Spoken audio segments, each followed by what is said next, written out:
तुम्ही रोज पेट्रोल पंपावर, हॉटेलमध्ये, दुकानदाराकडे, भाजीवाल्याकडे क्यूआर स्कॅन करता आणि पैसे देता. पण कधी विचार केला आहे का हे पैसे जातात तरी कुठे? गुगल पे कडे, फोन पे कडे, का पेटीएम कडे, का डायरेक्ट दुकानदाराच्या खात्यात? आपण आज समजून घेणार आहोत की क्यूआर स्कॅन केल्याच्या नंतर पैसे जातात तरी कुठे. नमस्कार, मी नवनाथ आणि तुम्ही पाहतात नवनाथ आंधळे. बिझनेस आणि फायनान्स रिलेटेड चॅनल मध्ये आपलं स्वागत आहे. चला तर सुरू करूया. क्यूआर स्कॅन केल्याच्या नंतर पैसे जातात तरी कुठे.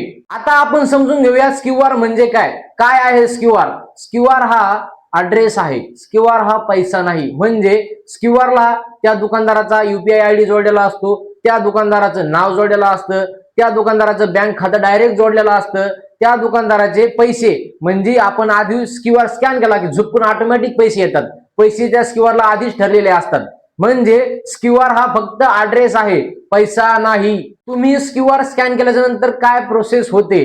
समजा तुम्ही एका दुकानात गेलात आणि खरेदी केली. समजा तुम्ही खरेदी केली 500 रुपयाची. तुम्हाला आता क्यूआर स्कॅन करायचा आहे. तुम्ही क्यूआर स्कॅन केला. क्यूआर स्कॅन करून क्यूआरने त्या स्कॅनरचा युपीआय आयडी वाचला.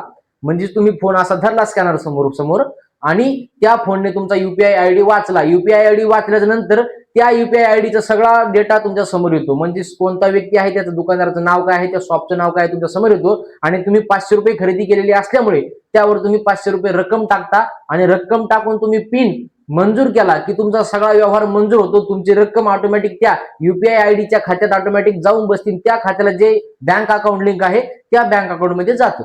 पैसे जातात कुठे? बऱ्याच लोकांना वाटतं की पैसे गुगल पे किंवा फोन पे किंवा पेटीएम कडे जातात, पण हे सरळ चुकीचे आहे. तुम्ही मोबाईल स्कॅन केला, तुम्ही तुमची प्रोसेस मंजूर केली, तुम्ही तुमचा पिन टाकून व्हेरीफाय केले, तुमचे पैसे तुमच्या बँक अकाउंट मधून कट होतात. तुमच्या बँक अकाउंट मधून पैसे डेबिट झाल्याच्या नंतर एनसीपी नेटवर्क कडे जातात आणि एनसीपी नेटवर्क ते त्या क्यूआर ला जो बँक खातं लिंक आहे त्या बँक खात्यात ते पैसे ऑटोमॅटिक जातात. म्हणजे सोपी भाषेत आपण सांगायचं झालं, तुम्ही 500 रुपयाचा व्यवहार केला, 500 रुपये स्कॅन केले, 500 रुपये तुम्ही मारले, 500 रुपये तुमच्या बँक अकाउंट मधून कटले. ते बँक अकाउंट मधून कटलेले पैसे एनसीपी नेटवर्क मध्ये जाते आणि ते एनसीपी नेटवर्क ज्या क्यूआरला ते बँक अकाउंट लिंक आहे त्या दुकानदाराचं, त्या बँक अकाउंट मध्ये ते पैसे ऑटोमॅटिक जातात. ही प्रोसेस इतक्या लवकर कशी होती? आश्चर्यचकित ना. एवढी प्रोसेस होती, 20-25 सेकंदात झपकून होऊन जाती. काय होत असेल नेमकं? युपीआय हे रिअल टाइम पेमेंट सिस्टम आहे. म्हणजे ही प्रोसेस फक्त 25 ते 30 सेकंदाच्या आत होते. सर्वात जास्ती लवकर होणारी प्रोसेस म्हणजे युपीआय सिस्टम. ही सिस्टम 24 तास चालू राहते. ना याला रविवार आहे, ना सुट्टी आहे, ना हप्ता आहे, ना दिवस आहे, ना रात्र आहे. 24 तास ही सिस्टम चालू असते. त्यामुळे भारतामध्ये याचा सर्वात जास्त वापर केला जातो. याचा वापर बारीक टपरीवरच्या दुकानापासून तर ते पार लगे आपण लाखोची वस्तू घेतली तिथपर्यंत युपीआयचा वापर केला जातो. म्हणजे युपीआय हे 10 रुपयाच्या 2 रुपयाच्या वस्तूपासून तर पार लगे आपण हजारो रुपयाची वस्तू घेतली तिथपर्यंत युपीआय गेलंय. भारतामध्ये सर्व ठिकाणी युपीआय आहे आणि येणाऱ्या काळात युपीआयची भरपूर वाढ होणार आहे. सर्वात मोठी चूक, क्यूआर स्कॅन केल्याच्या नंतर पैसे जातात, पैसे येत नाहीत. लोक तुम्हाला फसवतील म्हणतील हे क्यूआर स्कॅन करा, याच्यावर तुम्हाला रिफंड येईल, रिवॉर्ड येईल, त्यानंतर तुम्हाला कॅशबॅक येईल. अशा कोणत्याही गोष्टी येत नाहीत. क्यूआर हा फक्त पैसे पाठवण्यासाठी आहे, पैसे येण्यासाठी नाही. त्यामुळे कोणालाही बळी पडू नका.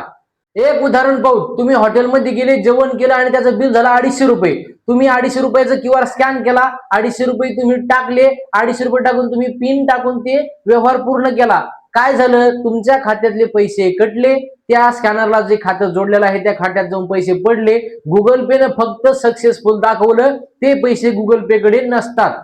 तर तुम्हाला आता समजले की क्यूआर हा एक फक्त पत्ता आहे. तुम्ही प्रोसेस केल्याच्या नंतर एनसीपी व्यवहार तपासला जातो. एनसीपी व्यवहार तपासल्याच्या नंतर थेट तुमच्या अकाउंटचे पैसे थेट समोरच्या अकाउंट मध्ये जातात. म्हणजे तुमच्या अकाउंटवरून 250 रुपये तुम्ही मारले, तुमच्या अकाउंटचे पैसे डेबिट झाले. त्याच्यानंतर पुढच्या अकाउंट मध्ये ज्या व्यक्तीचा स्कॅनर आहे, ज्या व्यक्तीचा क्यूआर आहे, त्या व्यक्तीच्या अकाउंट मध्ये जाऊन पडतात. गुगल पे, फोन पे पैसे ठेवत नाही, ते फक्त पैसे पाठवायचं एक माध्यम आहे.